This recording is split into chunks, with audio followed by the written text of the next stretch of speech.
నమస్కారం. I witness Telugu న్యూస్కి స్వాగతం. హెడ్లైన్స్ చూద్దాం.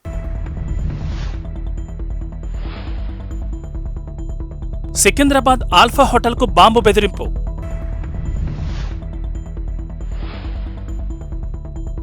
విమానం టేకాఫ్ ఆలస్యం. ఎమర్జెన్సీ డోర్ తెరిచి రెక్కపైకెక్కిన ప్యాసింజర్.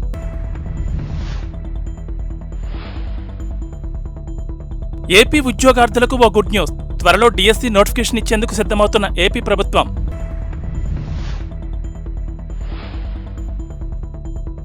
సికింద్రాబాద్లోని ప్రముఖ హోటల్ ఆల్ఫాలో బాంబు ఉందని గుర్తు తెలియని వ్యక్తి పోలీసులకు ఫోన్ చేసి బెదిరించాడు. శనివారం రాత్రి 10:45 ప్రాంతంలో ఈ ఫోన్ కాల్ వచ్చింది. ఈ ఫోన్ కాల్తో అప్రమత్తమైన పోలీసులు వెంటనే ఆల్ఫా హోటల్కు చేరుకున్నారు. కస్టమర్లను, సిబ్బందిని బయటికి పంపించి తనిఖీలు చేపట్టారు. బాంబు స్క్వాడ్ను పిలిపించి దాదాపు 2 గంటల పాటు క్షుణ్ణంగా శోధించారు.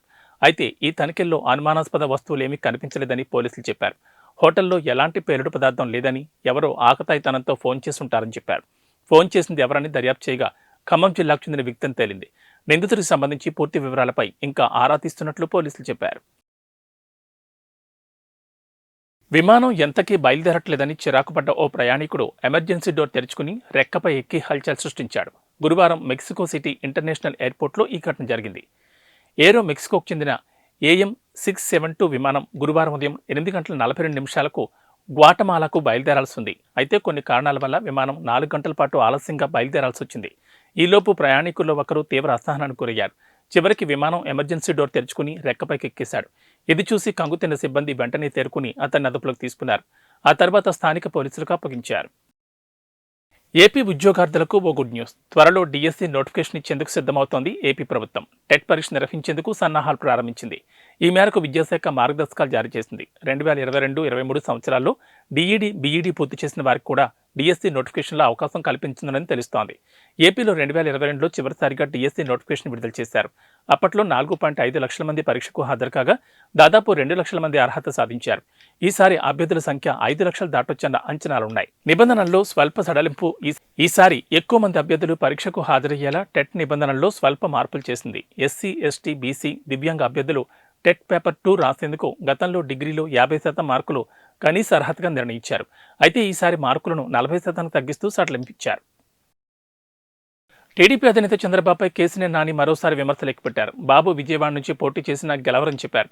చంద్రబాబుపై తాను 3 లక్షల మెజార్టీతో గెలుస్తానని ప్రకటించారు. నందిగామ వైసీపీ ఆత్మీయ సమ్మేళనంలో పాల్గొన్న ఆయన ఈ మేరకు సంచలన వ్యాఖ్యలు చేశారు. తనను పార్టీలోంచి మెడపట్టుకుని బయటకు గెంటేశారని అన్నారు. తాను ఢిల్లీ స్థాయి వ్యక్తినన్న కేసీఆర్ నాని ఎన్నికల్లో ఓడిపోయిన లోకేష్ స్థాయి ఎంత అని మండిపడ్డారు. భారత టెన్నిస్ రంగంలో ఇవాళ సంబరాలు మిన్నంటున్నాయి. సీనియర్ ఆటగాడు రోహన్ బోపన్న ఆస్ట్రేలియన్ ఓపెన్లో డబుల్స్ విజేతగా నిలవడమే అందుకు కారణం. 43 ఏళ్ల వయసులో ఓ గ్రాండ్ స్లామ్ టోర్నీలో విజేతగా నిలవడం మామూలు విషయం కాదు.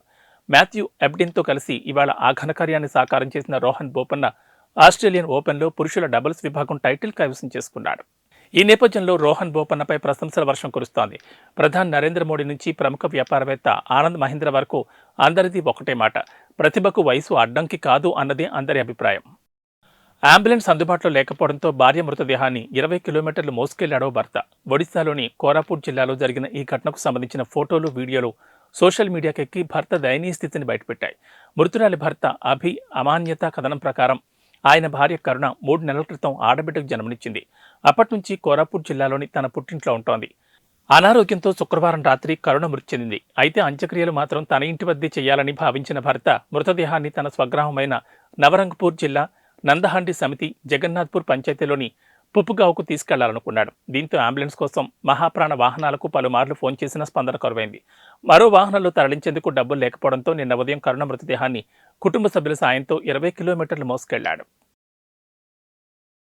ముఖ్యమంత్రి రేవంత్ రెడ్డి, మాజీ సీఎం కేసీఆర్లను ఓడించిన కామారెడ్డి బీజేపీ ఎమ్మెల్యే కాటిపల్లి వెంకటరమణారెడ్డి మరోసారి పతాక శీర్షికల్లో నిలిచారు. ఎన్నికల్లో గెలిచి రికార్డు సృష్టించిన వెంకటరమణారెడ్డి ఆ తర్వాత ఆయన మాట్లాడే విధానం కూడా అందరినీ ఆకట్టుకుంటోంది. తాజాగా రోడ్డు విస్తరణ పనుల్లో అడ్డుగా వచ్చిన తన ఇంటిని కూడా కూల్చేసి ప్రజల మన్ననలు పొందారు. ఆయన ఎమ్మెల్యేగా గెలిచిన తర్వాత కామారెడ్డి పట్టణంలో రోడ్ల విస్తరణపై ప్రత్యేక దృష్టి సారించారు. అయితే ఈ పనులకు తన ఇల్లు అడ్డుగా వస్తున్నట్లు గుర్తించిన ఆయన వెంటనే తన ఇంటిని ఖాళీ చేసి మరో చోటుకు మారారు. ఆ తర్వాత తన ఇంటిని కూల్చేశారు. రోడ్డు విస్తరణ పనులకు మీ ఇల్లు అడ్డుగా ఉందని ఆర్ఎండ్బీ అధికారులు చెప్పడంతో తన ఇల్లు కూల్చివేతకు వెంకటరమణారెడ్డి సిద్ధమని చెప్పారు. గల్ఫ్ ఆఫ్ ఎడెన్లో హౌతీ తిరుగుబాటుదారుల దాడులు కొనసాగుతున్నాయి. తాజాగా 22 మంది భారతీయులు, ఒక బంగ్లాదేశీ వ్యక్తి ఉన్న ఓ నౌకపై హౌతీ రెబెల్స్ భీకర దాడి చేశారు. ఎంవి మార్లిన్ లువండా అనే ఈ వాణిజ్య నౌకపై హౌతీ తిరుగుబాటుదారులు యాంటీషిప్ మిసైల్ను ప్రయోగించారు. క్షిపణి దాడితో దెబ్బతిన్న వాణిజ్య నౌక సముద్రంలో నిలిచిపోయింది. క్రూడాయిల్ని శుద్ధి చేసే క్రమంలో ఉత్పత్తి అయ్యే నాఫ్తా పదార్థాన్ని ఈ నౌకలు రవాణా చేస్తున్నారు. క్షిపణి దాడి అనంతరం ఈ నౌక నుంచి అత్యవసర సందేశం పంపించారు. గల్ఫ్ ఆఫ్ ఎడెన్లోనే మోహరించి ఉన్న భారత నావికా దళానికి చెందిన ఐఎన్ఎస్ విశాఖపట్నం యుద్ధ నౌక ఈ సందేశాన్ని అందుకుని వెంటనే రంగంలోకి దిగింది. క్షిపణి దాడితో వాణిజ్య నౌకపై అగ్ని ప్రమాదం సంభవించగా ఐఎన్ఎస్ విశాఖపట్నం నౌకా సిబ్బంది ఆ మంటలను సకాలంలో ఆర్పివేశారు. లేకపోతే ఆ మంటలు విస్తరించి నౌకలోని నాఫ్తా పదార్థం కారణంగా పెను ప్రమాదం సంభవించి ఉండేది. ఐఎన్ఎస్ విశాఖపట్నం నౌక ప్రధానంగా guided missile destroyer. Gulf of ఎడెన్లో ప్రత్యేక కార్యకలాపాల కోసం దీన్ని భారత నేవీ వినియోగిస్తోంది. ఇందులో ఎన్సీబీడీ బృందాన్ని అందుబాటులో ఉంచారు. ఎన్సీబీడీ అంటే nuclear, biological and chemical damage control team కాగా, ఎంవి మార్లిన్ లువాండా నౌక నుంచి అత్యవసర సందేశాన్ని అందుకున్న వెంటనే ఎన్సీబీడీ టీం ఆ నౌకలోకి ప్రవేశించింది. వెంటనే అగ్ని కెళ్లను అదుపులోకి తీసుకొచ్చింది. నౌకలోని సిబ్బంది అంతా క్షేమంగా ఉన్నారని ప్రకటించింది. వారికి అవసరమైన సాయాన్ని అందించింది. హైదరాబాద్ పంజాగుట్టలో ఓ వ్యక్తి మద్యం సేవించి కారు నడుపుతూ బీభత్సం సృష్టించాడు. అడ్డు వచ్చిన వారిని ఢీకొంటూ వెళ్లిపోతున్న వ్యక్తిని స్థానికులు అడ్డుకున్నారు.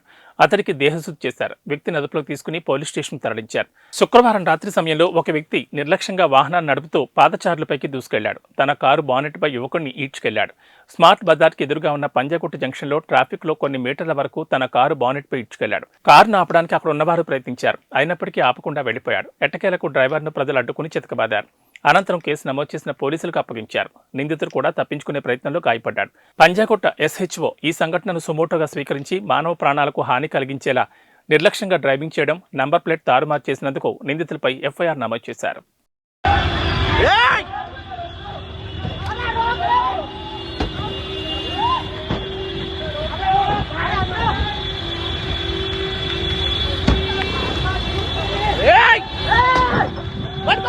కేంద్ర హోంశాఖ మంత్రి అమిత్ షా తెలంగాణ పర్యటన రద్దయింది. ఈ విషయాన్ని కేంద్ర మంత్రి, బీజేపీ తెలంగాణ రాష్ట్ర అధ్యక్షుడు కిషన్ రెడ్డి తెలిపారు.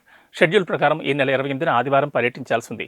పలు అత్యవసర పనులతో పర్యటన వాయిదా పడిందని ఆయన తెలిపారు. ఈ క్రమంలో కరీంనగర్, మహబూబ్ నగర్, హైదరాబాద్ సమావేశాలను వాయిదా వేసినట్లు తెలిపారు.